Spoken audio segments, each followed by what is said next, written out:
So today we are talking about solo agers. And these are people that, for whatever reason, didn't have any children, may not be married, or maybe they're the surviving spouse. That counts too. They don't have any surviving family. I've had clients as old as 96 and 94 come in, and sharp as tacks, they're administering their older sister's estate. Um, so it's possible, but she didn't have any kids either. So I'm just saying that this is an important issue and it does present some challenges. It's not the same as when I meet with a husband and wife, or they've got 3 kids, and it's a simple kind of or simpler, I should say.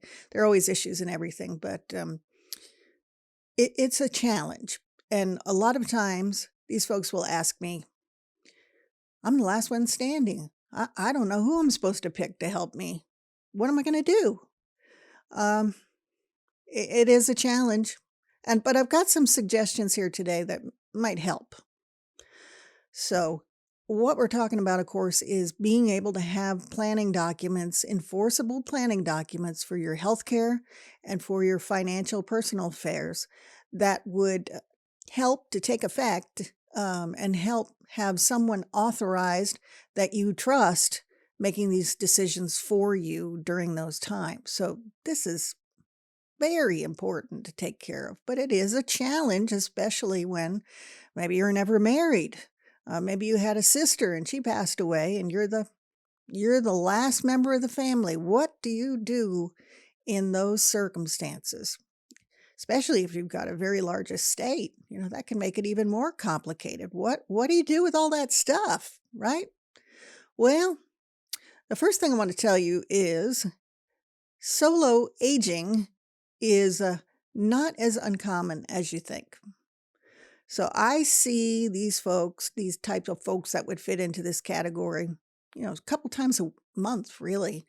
And this will prove it to you too. The U.S. Census Bureau said that 28% of our population here in the U.S. right now is over 65. And those numbers are growing. The number of people living alone at 65 plus, this surprised me. 16 million people. So that's a lot of people.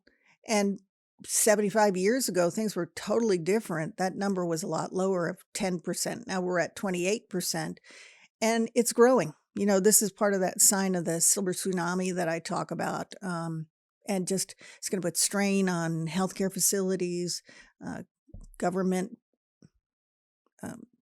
all these types of things, transportation, the labor market. It's just going to impact everyone.